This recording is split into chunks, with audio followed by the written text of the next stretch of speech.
チャーリー・バーンズがベンチへ戻ってきた瞬間、ドジャースタジアムの空気が止まった。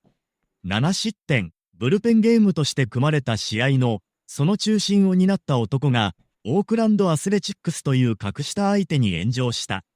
普通ならば本当に普通ならばその投手は孤独にうなだれ、チームメイトの視線を避け、ベンチの端で一人静かに消えていく。プロの世界の厳しさとは、そういうものだ。失点した投手が報われる場面など、誰も期待しない。だが、ドジャースのベンチで起きたのはその対局だった。大谷翔平が真っ先に立ち上がった。チームで最も多くのカメラが向けられ、最も多くのファンが見ており、最も多くを持っている男が失点した若い投手のもとへ歩み寄り、ハイタッチをし、力強く抱きしめた。その笑顔は作り物ではなかった。温かく、包み込むように、バーンズの背中に乗っていた重さを分け合おうとするかのように、たったその一場面が、今日語るべきすべての物語を象徴している。なぜドジャースは連勝をストップさせてまで、この試合をブルペンゲームとして設計したのか。なぜデーブ・ロバーツ監督はあれほど冷静だったのか。なぜその直後、フロントは球団最高クラスの若手有望株を手放す決断を下したのか。そしてなぜ大谷翔平は、入団式のステージで自ら背番号47のユニフォームをロートベッドに手渡したのか。これは一つの敗戦の話ではない。一人のベテラン捕手の復帰劇でもない。これはロサンゼルス・ドジャースという帝国が、今シーズンのワールドシリーズ制覇に向けて全てをかけるという宣言の、最も人間的な側面を描いた物語だ。ロバーツ監督が試合後のインタビューで最初に口にしたのは、謝罪でも言い訳でもなかった。起こる可能性が極めて高かったものだ。その言葉に焦りも動揺もなかった。指揮官にとって、この敗戦は想定外ではなかった。4連勝がストップしたことも、7失点という数字も全ては計算された、長いシーズンを生き抜くための設計図の一部だったのだ。現代メジャーリーグにおけるブルペンゲームとは、ただ先発投手を休ませる戦略ではない。これは162試合というとてつもなく長い道のりを戦い抜くための精密な体力管理と選手保護の哲学だ。7月4日大谷翔平の次回登板に向けて、チームはより多くの休養時間を最重要人物に与える必要があった。バーンズが背負ったのは、単なる1試合の先発マウンドではなかった。彼はチームの未来のために、自らの数字と評価を犠牲にする盾として配置されたのだ。7失点という数字だけを見れば惨敗だ。しかしロバーツ監督がその後の会見で語ったことは、この試合の意味を根底から変える。バーンズが投球の重責を引き受けてくれたことで、大谷翔平に余裕を与えることができた。つまりバーンズの7失点は、大谷の次回登板を守るための犠牲だった。それを知った上で大谷が真っ先にバーンズの元へ歩み寄った場面を思い返すと、あの抱擁の意味がまるで違って見える。お疲れ様ではなく、ありがとうだったのだ。言葉にならない感謝が、あの抱擁の中に全て詰まっていた。しかし、この試合が物語る最大の問題は、表面上の勝敗ではない。ドジャースの内部で静かに、しかし確実に蓄積されていた、保守陣の構造的危機だ。正捕手ウィル・スミスの離脱、次世代の柱として期待されていたダルトン・ラッシングの負傷。2人が同時に戦列を離れるという、フロントオフィスが最も避けたかった悪夢のシナリオが現実となった。捕手というポジションは、野球において唯一、グラウンドに立ちながら全ての選手の動きを見渡せる存在だ。投手との呼吸、打者の傾向、走者のスピード、外野手のポジショニング全ての情報が捕手のマスクの下に集約される。特に大谷翔平のような、独自のリズムと高度な投球哲学を持つ投手にとって、バッテリーを組む捕手は単なるチームメイトではない。マウンド上で一人になる瞬間に、唯一頼れる存在だ。アンドリュー・フリードマン編成本部長は、この危機の深刻さを正確に把握していた。そして彼は動いた。早く、大胆に、そしてある意味では残酷に。ホセ・デ・パウラという名前を聞いたことがあるか。ドジャース組織内でも有数の逸材として評価されていた若手有望株。フリードマンが長年かけて育ててきたファームシステムの宝石の一つだ。彼は通常、容易に手放せるような存在ではない。データ主義の巨人、ドジャース、その知的な編成の中枢を担う彼が、若手有望株を徹底的に保護することで知られていた。そのフリードマンが、デパウラをニューヨークメッツに差し出した。1対1のトレード。交換条件はオースティン・ロートベット。これがどれほど異例の決断かを理解するために、ロートベットのキャリアをもう一度整理しよう。ヤンキース、ツインズ、レイズ、ドジャース、メッツ複数のチームを渡り歩き、何度も戦力外通告 DFA を受けてきた旅する控え捕手。スタッツで華やかな数字を残してきた選手ではない。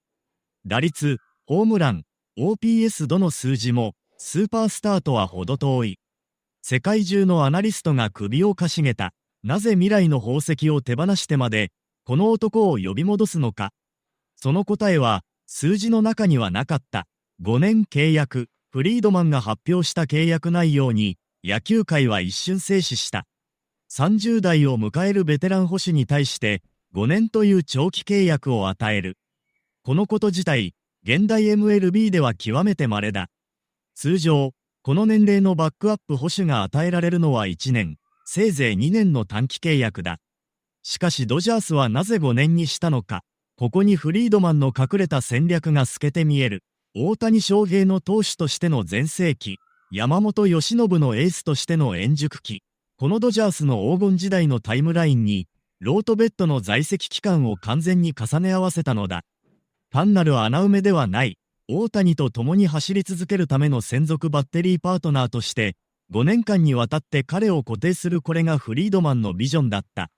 ロートベッドの実力と、ドジャースにもたらす貢献、特に投手のポテンシャルを最大化するという目に見えない価値を考えれば、十分にふさわしい契約だ。フリードマンはそう語った。目に見えない価値データに現れない価値を、データ至上主義の球団が公式に認めた瞬間だった。入団式は、スタジアムの一室で静かに行われた。しかし、その場の空気は静かではなかった。球団首脳陣 GM そして主力選手たちが揃って出席した。まるで長い旅の末に帰郷した家族を迎えるような温かく、しかし重みのある雰囲気が会場を満たしていた。そしてステージに上がった大谷翔平が GM のブランドン・メスと共に、背番号47のユニフォームをロートベッドへ手渡した。その瞬間の大家の表情を見た人間は、誰一人として無感動でいられなかった。喜びを隠そうとしない。興奮を抑えようとしない。満面の笑顔に、心からの歓迎の光が宿っていた。大谷翔平ほどの選手が、プレッシャーに満ちたメジャーリーグでこれほどまでに感情を表に出すのは珍しい。それだけで、この瞬間がどれほど特別なものであるかを物語っていた。47番のユニフォームを手渡すという行為は、入団の儀式ではない。僕の球を受けてくれ。共に戦おう。言葉では言えない信頼が、その行為の中に凝縮されていた。ロートベッドはユニフォームを受け取った。彼の手が震えていた。ドジャースの青いユニフォームを両手で持ち、言葉を発することなく、じっと見つめていた。その眼差しに何が宿っていたか喜びか、安堵か、それとも長い旅路を経てやっとたどり着いたものだけが知る静かな達成感か。彼がそのユニフォームに込めた感情は、外から見ただけではわからない。しかし、彼の言葉を聞けばわかる。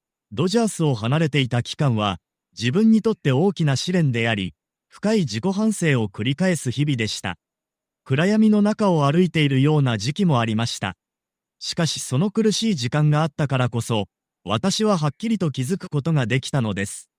ドジャースこそが私の本当の居場所であり、心から帰りたいと願う唯一の場所なのだと。声は震えていた。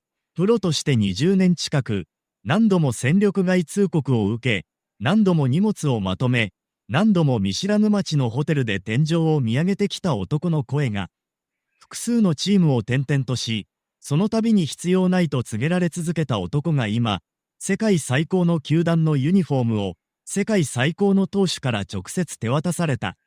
それがどれほどのことか、野球を愛する人間ならわかるはずだ。スピーチの終盤、ロートベッドは大谷翔平に視線を向けた。ステージの上で、傍らに立つ世界最高の選手を見つめながら彼は言った。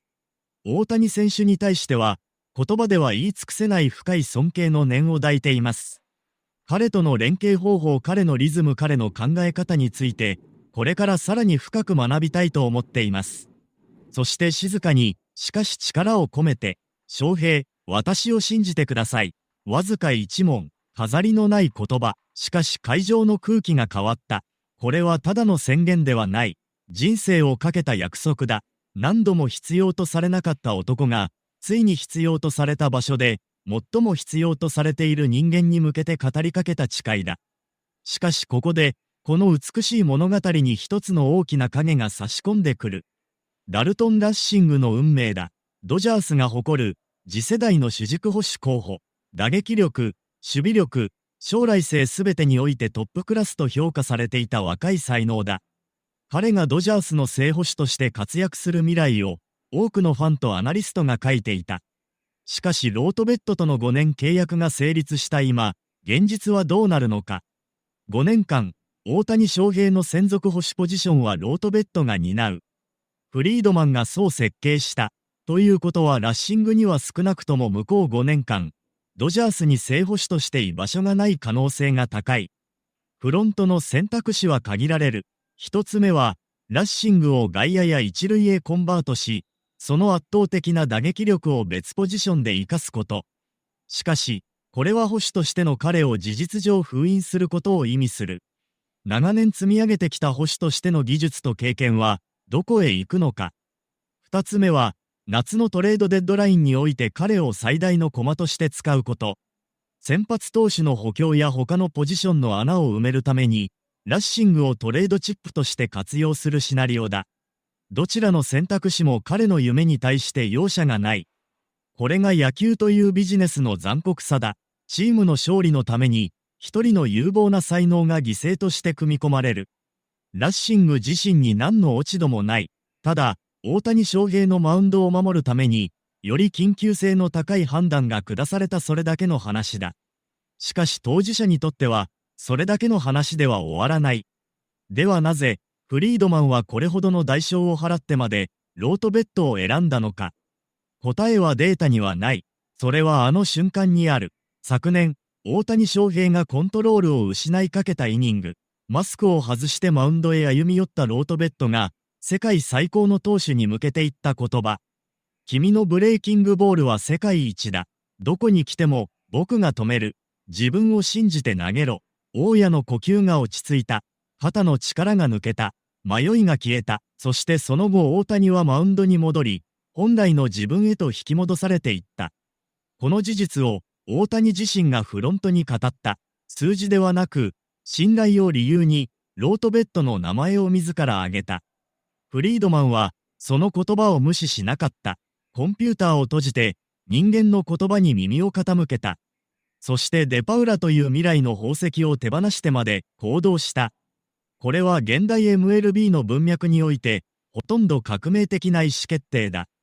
データが全てを支配するとされる時代に、目に見えない信頼が球団の人事を動かした。クレイトン・カーショーがかつてこう語った。最高のキャッチャーというのは、ボールを取る人間ではない。投手の恐怖を一緒に受け止める人間のことだ。マウンドは孤独だ。9万人の観客に囲まれていても、最高の照明に照らされていても、その孤独の冷たさは変わらない。試合の流れが自分に逆らい始めた時、全てが制御を失い始めた時、投手がマウンドに立ち続けられるかどうかは、ホームベースの裏にこいつなら止めてくれると信じられる存在がいるかどうかにかかっている。そのわずかな信頼が安定した登板と完全な崩壊を分ける。ペドロ・マルティネスは言う、最も優れた捕手ほどメディアに名前が出ない。彼らが完璧に仕事をしているとき、試合では何も起きていないように見えるからだ。ピンチが未然に防がれ、投手が称賛を受け、すべてが滑らかに進む。しかし彼らがいなくなった途端わずかなズレ、一瞬のためらい、ワンバウンドの取れない捕手、そこからすべてがドミノ倒しで崩れ始める。ロートベッドはその見えない存在だ。スタッツには現れない。スポーツニュースの見出しを飾ることもない。しかし彼がホームベースの裏にいるとき、大谷翔平という世界最高の投手は本来の自分で投げられる。7月4日が近づいている。大谷翔平の次回登板。ロートベッドが初めて正式な専属捕手として彼とバッテリーを組む日だ。あの入団式でロートベッドが大家の目を見て言った言葉が、まだ空気の中に残っている。翔平、私を信じてください。これは彼一人の言葉ではない。何度も DFA され、荷物をまとめ直し、見知らぬ街のロッカーの隅でまた初めて来た男の積み重ねられたすべての時間を込めた言葉だ。失われた試合、捨てられた季節、空のホテルの部屋で自分の価値を問い続けた夜、そのすべてがあの一文に収束していた。大谷翔平はその言葉を知っている。だから彼は自らのユニフォームを手渡した。言葉ではなく行為で答えた。僕もあなたを信じている。ドジャースというチームはこの物語で何を見せたのか。一つの敗戦で崩れないメンタリティ、失点した若い投手を抱きしめるスーパースター、データを超えた決断を下すフロント、そして15年以上のキャリアを経て、ついに自分の居場所を見つけた一人の男。これらはすべて、勝つだけの組織では生まれない。ドジャースは今、勝つための論理とともに、人間が人間として戦える環境を作ることでその両方が化学反応を起こす場所を目指している。バーンズが7失点しても誰一人攻めなかった夜。フリードマンが未来の宝石を手放した朝。大谷がユニフォームを手渡した午後。ロートベッドが信じてくださいと誓った夕暮れ。これらがすべてつながっている。そして7月4日、そのバッテリーは初めてグラウンドに立つ。スタッツには現れない信頼が、どれほどの力を持つのか。答えは、あのマウンドの上に出るはずだ。強くなるために、大切なものを失う。それがプロスポーツの残酷な真実だ。ラッシングの未来はまだ霧の中にある。デパウラがメッツで輝く日が来るかもしれない。そしてロートベッドが5年後もドジャースブルーを着ている保証は誰にもできない。それでも今、この瞬間ドジャースは一つの選択をした。数字ではなく、信頼を選んだ。未来よりも、今ここにある絆を選んだ。野球とはそういうスポーツだ。162試合という長い旅の中で、勝敗だけでは語れない何かをグラウンドの上で積み重ねていく。その小さな積み重ねが10月の頂点に向けて見えない力となって働く。ドジャースがそれを信じているならファンも信じる理由がある。7月4日を待とう。ご視聴いただきありがとうございました。このチャンネルでは今後もスコアボードの裏側に隠れたドジャースと大谷翔平の物語を追い続けます。次の動画でまたお会いしましょう。